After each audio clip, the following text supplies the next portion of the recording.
Ladies and gentlemen, welcome to Leadership in Politics with Dr. Abraham. With me is author Alex Brueckmann. Alex, welcome to the show. Thank you very much for having me, Dr. Abe. It's a pleasure to be here. Excited to have you because we have the secrets of next level entrepreneurship. It was written by you and some others contributed some chapters. It's an excellent idea. Tell me, how did that become an idea that you share what you shared with us, plus you brought the other thought leaders and their thoughts to us? It was about a year ago that I ran a business summit with more than 40 speakers over 3 days, and several of these ideas that we discussed. So each keynote speaker, it was basically not a keynote, it was a conversation with me. And some of these conversations, they just stuck in my brain for a very long time. And I allowed myself to explore a bit deeper why I found these so relevant. And when I dug deeper, I realized that these are ideas or concepts that I personally find extremely relevant for myself, for running my own business. And I realized it's not the first time I hear people talk about these topics.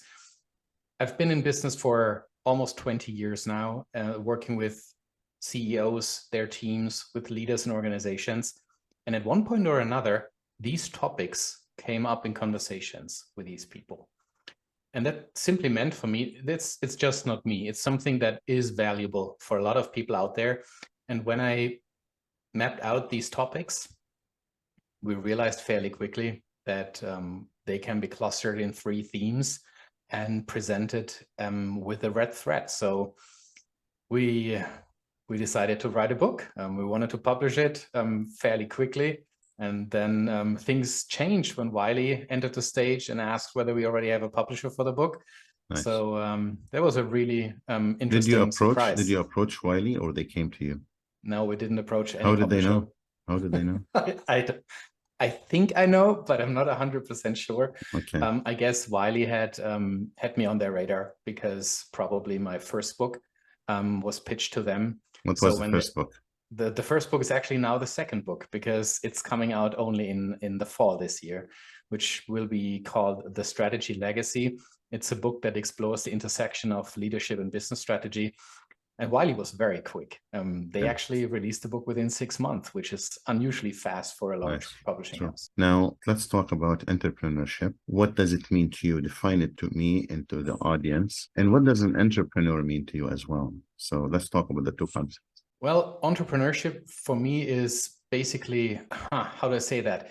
It is a possibility to explore topics in a way that they allow you as an entrepreneur to profit both financially and personally, like as a human being, from turning an idea into a business. So for me, entrepreneurship is not necessarily seeing an opportunity to get rich fast. It is an opportunity to add value and create tangible impact to society, to a community, to a certain target group, while at the same time being able to make a living of that. And this is actually a pretty interesting gift to us as entrepreneurs, because it allows us to prioritize things in our lives that we otherwise might not have an opportunity to explore. And I'll give you a very specific example. I have a background in a big corporation. As an employee, I had no time to think about exploring certain topics in my spare time. I was just tired. I needed to relax. Now that I'm an entrepreneur, I can allow myself to explore any topic that comes my way that I feel a certain interest in. And I can ask myself, can I do something with this topic? Can I create something tangible of value, not only for me personally, but actually for my customers? And when we take this concept one step further, we realize that entrepreneurship, or being an entrepreneur, is a responsibility. It is something that needs to go beyond the glorification of a few ultra-rich entrepreneurs. It is something that goes beyond the hustle culture. It is something that I feel deeply responsible for my customers, and to create something that helps them be successful. And if we see entrepreneurship or being an entrepreneur in that light, it is actually really fulfilling to be an entrepreneur, because it allows us to balance what we want to build in terms of profits and success, whatever that means, and at the same time live a life that is fulfilling because we are seeing the impact that we create. I'm sensing the need for purpose in addition to being an entrepreneur. You're not there just for making enough money. You're there to add value to the society you're in. And this is where the purpose really connect to And your I would drive go and even passion. one step further. I would say the purpose is something that you intend. It's something that you aspire to live up to, but the impact is the tangible result of what you do. And if you can combine these two, impact and purpose, this is truly powerful. Can you oversee the impact before you even launch your venture?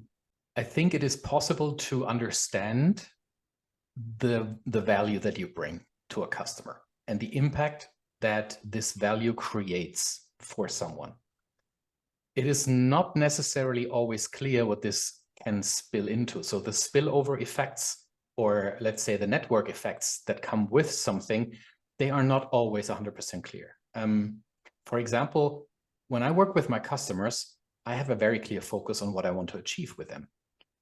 I do not know what comes once they have achieved it.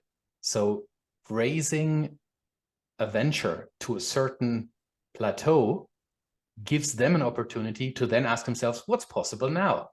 So you're not always in charge or in control of the results of your work in a positive sense. I think impact comes in many different layers, if that makes sense. So there is the impact that I create for my customers through helping them create a business that is profitable and impactful. And then there is the impact that these businesses create for their customers. So I work a lot with the pharmaceutical and diagnostics businesses, and they are in the business of helping their patients. So I would never say my impact is that these patients get faster access to healthcare, for example. But that is in the end one of the trickle effects of the impact that I have in working with my businesses. Because it's a continuous cycle, each helping each other. Now, let's go to strategy. What's the difference between a strategy and a tactic? I know we're going definitions, but I wanted to do that, and then we can talk about strategy in particular. That's a good question. There are many different definitions for strategy out there. For me, it is, when I use the term, I talk about business strategy, and that also means something different for different businesses. Large corporations often understand it as competitive strategy. Startups often talk about it in the context of go-to-market strategy. When I use the term, I really talk about what are the big priorities that we give us as a business that will help us to achieve a desired state in the future, what businesses often call their vision or vision statement. So it's not a plan. What often people, how they use the term is they call it strategic planning when they bring the leadership team together or the executive team and bring in consulting companies. They often call it strategic planning. For me, strategy and planning are two very different concepts. They are both extremely valuable to businesses, but they need separate spaces in order to, well, to flourish. So when we talk about strategy, it's about setting the priorities. When we talk about planning, it's about budget allocations, for example, who does what by when. And when and this is where tactics then come in at some point. Good. Now tell me about the book itself. Dr. Terry is one of the contributors to their book. Yes. Terry was a speaker there at the summit? Okay. Exactly. Okay, Yeah. good man. There are incredible people in the book, and I admire each and every one of them for their bravery to really live their topics. There are people that are extremely well known, like Dr. Terry Jackson, Charlene Lee, or Haman Simon. And then there are other people that are just emerging, and I love their ideas as well, like Jerry Fu, for example. He's his background is in medicine. He's a pharmacist, actually. And he has explored the topic of conflict resolution in a really unique way. And he's sharing his approaches in the book. That is something that I feel truly thankful for, that I had the opportunity to explore these topics with my contributors. And yeah, the book as such is structured in a way that you can read it cover to cover, but you don't have to. The topics are self-sufficient. My job as the author was it to stitch those chapters together in a way that people understand why these topics are so relevant for us as corporate leaders and entrepreneurs today. And we talk about culture and leadership as one theme. We talk about self-care, self-transformation as another theme. And we talk about a theme I call essential hard skills in the end. And that's where, for example, strategy comes into play, where pricing comes into play, where understanding the importance of creating sustainable businesses from an ecological and societal standpoint.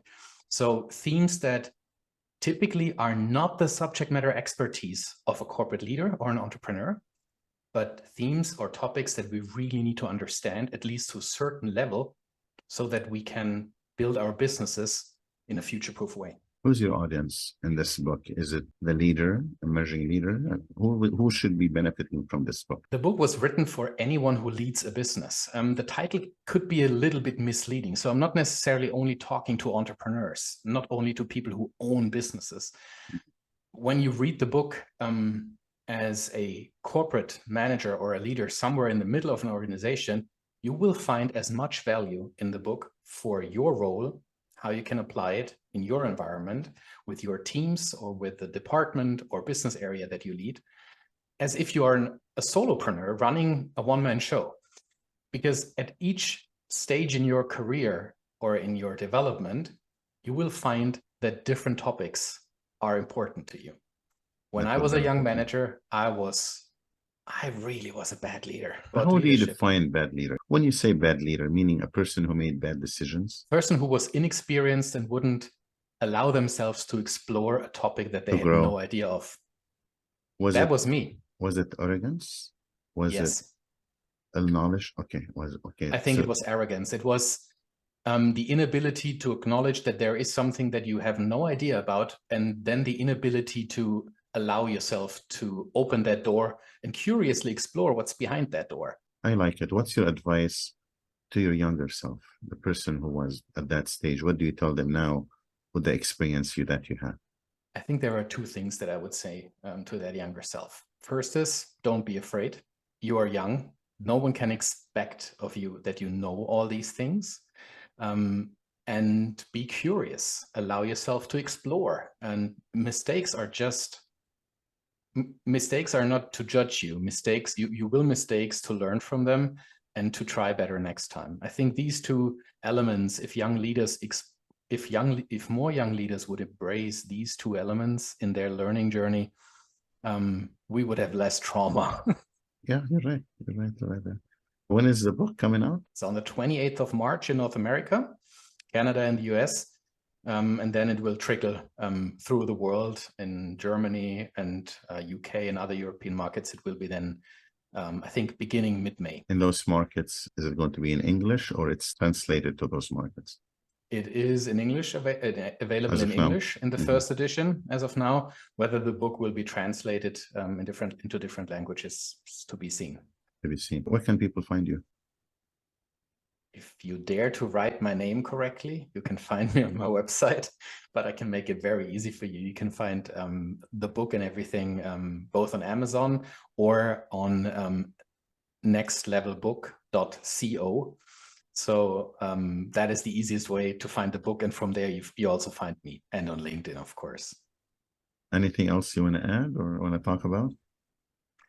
I want to thank you for your curious questions. You really made me think about what is it that I would say to my younger self. I should explore that question in more detail after our conversation. We can have a summit on that. Seriously, you can have a summit, put in a book. I do thank you. Thank you for coming. Ladies and gentlemen, this is Leadership in Politics with Dr. Abraham.